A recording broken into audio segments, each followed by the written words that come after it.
bonjour à tous pour une nouvelle interview sur la chaîne Anjou Pop Corner. Aujourd'hui, je reçois Chachamax. Bonsoir. Oui, alors, c'est vrai que de toute façon, il peut être n'importe quelle heure. En soi, les gens ne sont pas censés le savoir. Bien sûr, bien sûr. Donc il est 3h du mat, on est ici tous les deux sur ce plateau et on va faire cette interview au coin du feu. Ça pourrait être stylé si je mettais un... Bon bref, on digresse complètement. Chachamax, bonjour, comment ça va? Bah écoute, ça va super bien. Ça va super bien, tu es ici à domicile à l'Angers Geek Fest. Est-ce que tu peux te présenter s'il te plaît? Bien sûr. Donc moi, Chachamax, ça fait plus de 10 ans maintenant que je suis animateur et commentateur dans les événements pop culture et tournois de jeux de combat, principalement sur la série des Smash, mais également sur d'autres jeux estampillés Nintendo comme Mario Kart notamment. Ouais. Et aussi à mes heures perdues, donc je suis très actif dans la communauté notamment du speedrun, où je fais partie notamment du staff du French Restream, donc qui retransmet les gros événements comme Games Done Quick, donc qui a lieu en janvier et en juillet, et aussi host, runner, commentateur et un peu dans l'orga donc de Speedon, donc l'événement donc organisé par Mister MD. Voilà, on va revenir sur toutes ces casquettes là, même si tu portes pas de casquette, mais c'est pas grave, c'est des casquettes imaginaires. Revenons à la base. À quel moment toi tu tombes dans le jeu vidéo? Est-ce que tout le monde a un peu son manière? Alors c'est soit il y a des grands frères, des grands sœurs, les parents, il y a une NES qui traîne à la maison. Ça s'est passé comment toi ton arrivée? Moi je suis tombé dedans, j'avais 5 ans. Okay. On m'a offert une Mega Drive avec Sonic 1. Improbable, j'allais dire toi t'es sûrement pas un mec Sega. Si, le mec est totalement un mec Sega. En fait je suis totalement un mec Sega depuis le 1. Incroyable. Et du coup j'ai commencé avec la Mega Drive, Master System, et puis au fur et à mesure grandir avec Game Boy. Et en fait j'ai commencé Nintendo plutôt tard, parce que j'ai eu la Nintendo 64, c'était ma première console Nintendo. Et après, du coup, quand Sega a arrêté de faire les consoles, j'ai dit tiens, Nintendo ça a l'air sympa. C'est ça, c'est fini. Tu passes, t'as eu la Game Boy quand même. Game Boy, les premiers Pokémon, c'est quoi ton premier Pokémon? Tetris, toi? Tetris, premier jeu Game Boy, parce qu'on faisait des compétitions. On jouait la vaisselle avec ma grand-mère sur Tetris. Oh, excellent. On faisait des games, en fait, chacun son tour, et celui qui faisait le plus grand point gagnait, ne pas faire la vaisselle. Hyper long les parties Tetris. Ouais, des fois ça durait une demi-heure facile. Improbable. Et du coup, après, tu continues. Smash direct sur 64 ou ton premier va être sur Cube? Non, 64 en fait. Il n'y a pas beaucoup de joueurs quand même. Il n'y a pas beaucoup de. En fait, j'ai découvert ça chez un copain qui avait le jeu comme ça, et en fait, je savais pas que ça existait. J'ai fait mais c'est génial en fait. Je veux ce jeu. Et après, je l'ai eu sur GameCube, où là, je suis tombé amoureux de suite de la licence, au point où j'ai commencé à faire des premières compétitions. C'était au Stunfest 2013. Stunfest 2013, donc à Rennes. À Rennes, ouais. Donc tu t'inscris pour faire. Et ça donne quoi? C'est genre tu découvres qu'il y a des gens qui sont très forts. Nul à chier. Je finis avant-dernier de ma poule. On fait un Kirby Ditto avec le mec qui finit dernier. Je l'ai battu, c'était ma seule victoire. On faisait que des pierres.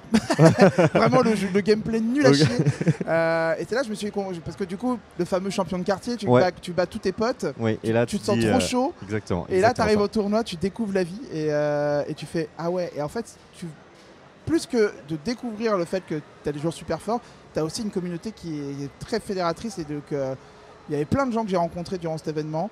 Dont des gens qui aujourd'hui que je côtoie encore. Et j'ai entendu la première fois la voix de Foster, donc un commentateur de Smash, qui commente à commencer les finales sur la scène donc, du Liberté. Et là tu fais ah ouais, là il y a un truc qui est en train de se passer là. Et en fait c'est l'élément déclencheur. Et je me suis dit mais pourquoi pas en fait. J'allais dire c'est ça, parce qu'il y a un moment tu vas quand même faire un choix, tu vas te dire tu vas pas pouvoir tout faire, tu vas pas pouvoir être un joueur e-sport de renom et à la fois un très bon commentateur, même s'il y en a qui sont quand même déjà qui sont très bons et qui commentent, mais t'as quand même pris cet axe. Tes premiers commentaristes, c'est quoi? C'est entre potes dans des petites maisons de quartier? Même pas. Ou c'est chez toi? C'était, je sais pas si tu te souviens d'un Art to Play. Ok, Art to Play, tout à fait. Avec donc une petite association locale qui s'appelle West Game, c'est ça. Voilà, pour lequel j'étais donc bénévole à l'époque. Ouais, à l'époque bénévole. Voilà, j'avais commencé un petit peu avec eux. Alors, je sais pas si tu te souviens du premier événement qu'on s'est rencontrés. Gaming Château-Gontier. Voilà, exactement. Ouais, la vache, ça date.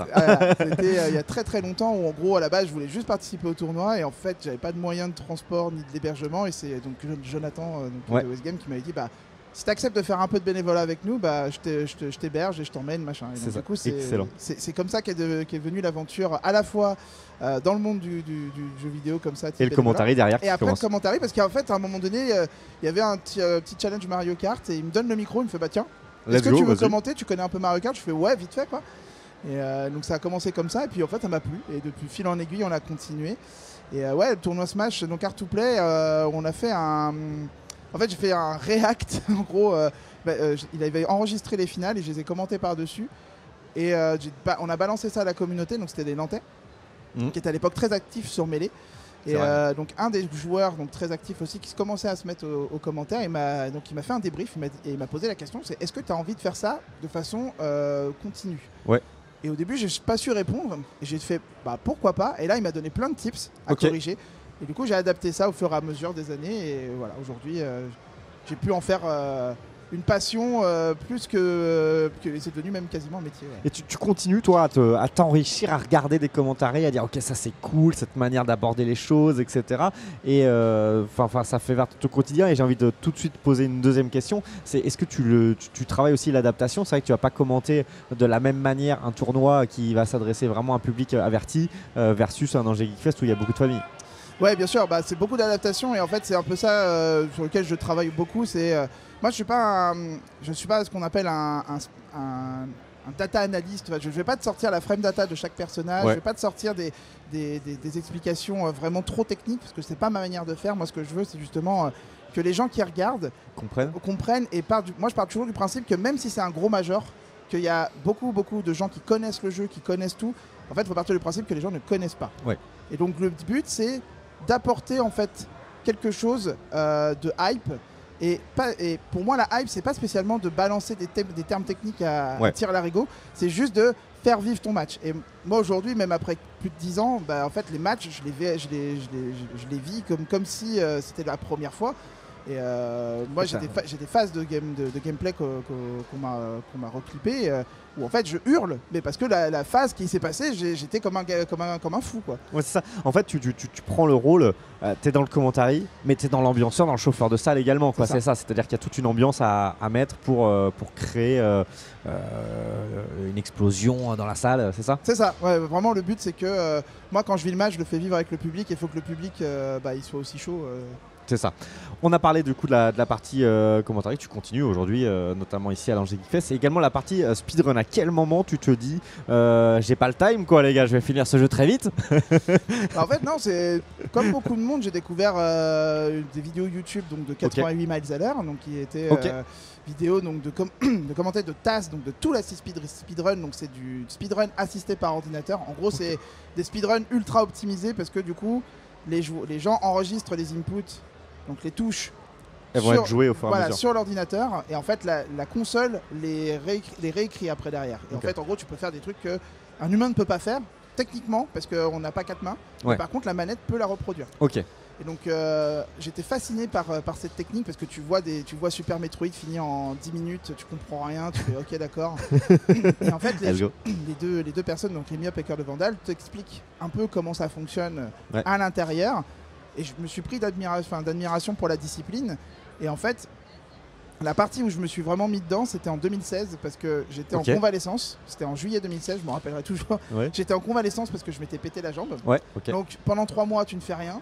Donc, et là, tu tombes sur les Summer Games Done Quick, donc l'événement américain. Donc pendant une semaine, tu n'as que du speedrun non-stop. Et retransmis donc, par une asso qui s'appelle le French Roast Team, qui à l'époque était retransmis par Mister MD, qui a laissé le flambeau justement à l'association. D'accord, ok. Et en fait, à tout hasard, donc j'écoute le restream et j'entends donc une des personnes qui dit on a encore des jeux orphelins qui n'ont pas de commentateur, donc si vous êtes motivé, n'hésitez pas. Et là, je regarde le planning et là, je vois un bloc de 4 jeux Kirby. J'ai fait c'est totalement pour moi, j'adore les jeux Kirby et je suis assez fan en fait du speedrun. Et c'est pas des speedruns qui sont trop compliqués à apprendre, ni même à expliquer. Parce que c'est beaucoup de visuels, c'est beaucoup de choses qui... Parce que pour commenter, il faut analyser quand même. Ouais, après... Alors c'est différent. Disons que le speedrun, le commentaire de speedrun, c'est beaucoup de recherche. Et après, tu balances tout ce que tu as appris. C'est vraiment comme un oral d'examen. Il y a une préparation. Il y a quand même une préparation. Tout est dans la préparation. Et après, tu as un petit peu d'adaptation parce que quand tu le présentes à un marathon ou quoi... Oui, si le mec est en direct, tu dois quand même t'adapter à ce qui se passe. Voilà, tu pourrais dire, là, il est censé faire Bon, il n'a pas fait comme ça. Mais donc, ouais, en 2016, je suis tombé sur le blog, je me suis proposé. Ok, et donc tu t'es lancé direct. Voilà, je me suis lancé direct. J'ai eu 3 jours, je crois, pour me préparer à bien commenter les 4 jeux. Ok, excellent. Et ça s'est super bien passé. Et depuis, j'ai pas quitté l'assaut. J'ai commenté tous les événements. Et en 2019, j'ai rejoint le staff parce que en fait, j'ai tellement adoré cette vibe. J'aime tellement trop cette discipline et les gens qui cohabitent autour, que j'ai décidé effectivement de donner un peu plus de mon énergie et de mon temps pour aider à la communauté, parce que c'est vraiment quelque chose de très à la fois didactique mais aussi humain, parce que c'est beaucoup d'événements caritatifs. Ouais, tout à fait. Donc là, les Games Don't Quick, c'est la lutte contre le cancer et Médecins sans frontières. Ouais. Quand on fait Interglitch, nous, c'est l'Institut du cerveau. Ouais. Et Speedon, c'est Médecins du monde. Ouais. Donc c'est quand même des structures qui sont pour moi très importantes à titre personnel, mais aussi pour tout le monde. Donc j'ai envie de donner de mon temps et de ma personne pour aider à ça, quoi. Et à côté de ça, toi aussi, tu t'es dit à un moment donné, je vais speedrun un petit peu. Mais bien sûr, parce que en fait, au bout d'un moment, tu te dis tiens, je vais essayer un jeu d'enfance. Et je vais voir un peu ce que ça donne au niveau speedrun, parce que du coup, quand tu commences à rentrer dans ce genre de discipline, t'es un peu boulimique, t'as envie de voir un petit peu tout. Tu commences par tes jeux préférés et après tu vas... Oui, faut quand même kiffer le truc, quoi. Voilà, c'est ça. Et du coup, je suis retombé sur un jeu d'enfance de Master System qui s'appelle The Lucky Dam Capper. Donc c'est un jeu de plateforme avec Donald. Ok. Voilà, que j'avais jamais réussi à terminer enfant, parce que vraiment trop dur, quoi. Et du coup, j'ai commencé un peu le speedrun dessus. Et il n'y avait pas beaucoup de données, parce que c'était trois mecs un peu random qui jouaient comme ça, mais pas vraiment à fond, quoi. Ouais. Et en fait, au fur et à mesure, j'ai fait un temps dégueulasse. Et puis en fait, tu l'as fini déjà. Déjà, satisfaction personnelle. C'est ça, ce jeu est terminé. J'ai fait 45 minutes là où le record du monde était encore en 25. Et au fur et à mesure, j'ai descendu le temps et j'ai eu mon premier world record après sur le jeu. Que tu tiens toujours aujourd'hui ? Non, je suis plus. Mais tu continues à faire des démos de speedrun sur ce jeu-là ? Ça m'est arrivé d'en proposer. Je l'ai fait à Speedon 2, je l'ai fait donc à Bourg-la-Run 2018. Et je l'ai même proposé à la Lausanne Games Done Quick donc en janvier 2021, si je dis pas de bêtises. Donc là, premier événement. Alors c'était en remote, c'était chez moi. Mais, premièrement international, du coup. Voilà, c'est ça. Donc devant un peu, je crois qu'il y avait une 30 000 spectateurs, un truc comme ça. Il était là, le gars. Et beaucoup de monde, en fait. Et c'est là que je me suis rendu compte que beaucoup de monde n'avait pas fini le jeu aussi. Et là, ils se disent, mais attends, on peut faire ça. Et du coup, ils découvraient des techniques et des glitches grâce à ça. Donc c'était vraiment très chouette. C'est quoi la suite maintenant ? Est-ce que tu as des ambitions ? Tu comptes continuer comme ça le commentary ? Tu as des petits rêves ? Tu as des choses dans ta bucket list ? Alors là, les objectifs, c'est toujours continuer à kiffer, venir des événements. Donc moi, aujourd'hui, je me concentre beaucoup plus sur le hosting, donc l'animation sur scène, sur des événements comme ça. Je continue un peu le commentaire parce que c'est toujours des choses qui me plaisent, que ce soit sur Smash, sur Mario Kart ou sur d'autres jeux. Mais alors, point de vue speedrun, j'ai fait donc un speedrun de Penny's Big Breakaway, donc un jeu de plateforme 3D qui a été fait par la même team que Sonic Mania. D'accord, ok. Et donc j'ai eu l'opportunité de le présenter au dernier Speedon. C'était une ambiance de feu et tout, c'était trop bien. Trop cool. Là aujourd'hui, j'ai pas vraiment. Je vais continuer à grind le jeu parce que ça me fait toujours plaisir et je sais que je peux encore récupérer quelques temps. Et sinon, j'organise un leak. Et pour l'instant, voilà. Teasing. Je vais organiser en 2025 mon propre marathon de speedrun caritatif. Ok. Donc l'assaut est déjà choisi, la date est déjà prête, mais pour l'instant, j'ai pas encore finalisé les préparatifs pour faire l'annonce en bonne et due forme. Ok. Mais ça aura lieu à la rentrée. Ok, ça sera quelque chose à distance, du coup. Ce sera à distance, ouais. Ce sera à distance et en fait, le speech ce serait d'inviter des gens qui font du speedrun mais qui n'ont jamais fait d'événement à proprement parler à venir s'essayer au moins une fois. Dans un contexte beaucoup plus entre guillemets chill, dans le sens où pas de pression. Voilà, c'est à la maison, ce sera sur ma chaîne, donc il n'y aura pas non plus énormément de monde, mais l'idée c'est de mettre un peu un prix à l'étrier parce que je sais que quand tu fais ton premier événement, après tu as envie d'aller plus loin, quoi. Et je pense qu'il n'y a pas beaucoup d'événements en France en tout cas qui peuvent le permettre parce que la plupart du temps quand tu reçois des candidatures, tu prends toujours les meilleurs, les gros jeux et puis tu essayes de prendre toujours des gros doseurs parce que tu sais qu'ils ont l'habitude de ce genre d'événement, donc tu as un peu cette sécurité. Là, j'ai pas envie de me faire de ouais, tu vas avec tout le monde, voilà, c'est bien, ça va bien se passer. Vraiment, l'objectif, c'est d'inviter tout le monde et de se dire le speedrun, c'est pas réservé à une élite, c'est réservé à tout le monde dès l'instant où on a envie de s'essayer un petit peu. Complètement.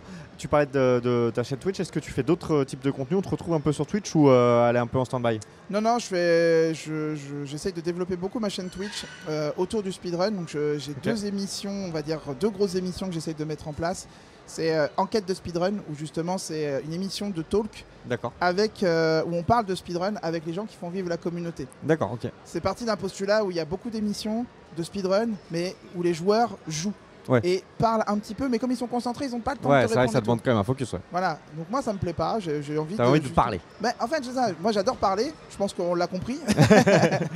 C'est mon taf, mais en même temps, je sais qu'il y a des gens, tu leur donnes un micro, tu leur dis parle-moi de ton speedrun ou de ton jeu préféré pour lequel tu passes 1500 heures, et je suis sûr qu'ils ont des choses à dire, mais de manière incroyable. Et donc du coup, c'est le but de l'émission, et j'ai à chaque fois 2-3 invités, et on parle de leur speedrun. Donc là, on a fait les Souls, avec notamment Chemist qui était donc un des speedrunners qui est passé à Speedon. On a fait du Pokémon, on a fait des RPG là récemment. On a fait Céleste aussi.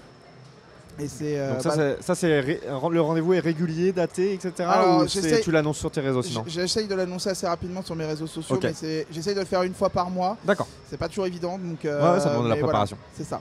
Mais du coup, ça se retrouve. Vous pouvez retrouver ça donc, sur ma chaîne Twitch, donc c'est Chachamax. C'est avec 2X. Attention, il y a 2X. Il y a beaucoup de monde à chaque fois qui mettent un X. Nous, on a mis 2X. Écoute, on a bossé. Il y a 2Lives, ils ont encore mis dans leur com. 15 ans d'amitié foutu en l'air là-dessus. Avec un X qui manque. Donc 2X. Et j'ai parallèlement aussi la chaîne YouTube, vous pouvez retrouver effectivement les replays. Et à côté de ça, je fais beaucoup de jeux indés. Parce que j'ai de la chance, du coup, comme j'ai un petit peu de viewer base, il y a des gens qui me proposent de tester leurs jeux gratuitement comme ça. Et donc j'essaye de tester pas mal de jeux indés, je tombe sur des pépites. Je tombe sur les jeux très obscurs aussi. Mais c'est très marrant justement de découvrir ça. C'est le milieu du jeu indé. C'est ça. Et écoute, merci beaucoup Chachamax d'être venu discuter avec nous. On va suivre un peu tes projets, tes aventures. Là tu nous as teasé un truc, on va regarder ça de plus près. Et puis on te souhaite une très bonne Angers Geek Fest. Merci, vous également. Et merci, à bientôt. Salut. Salut.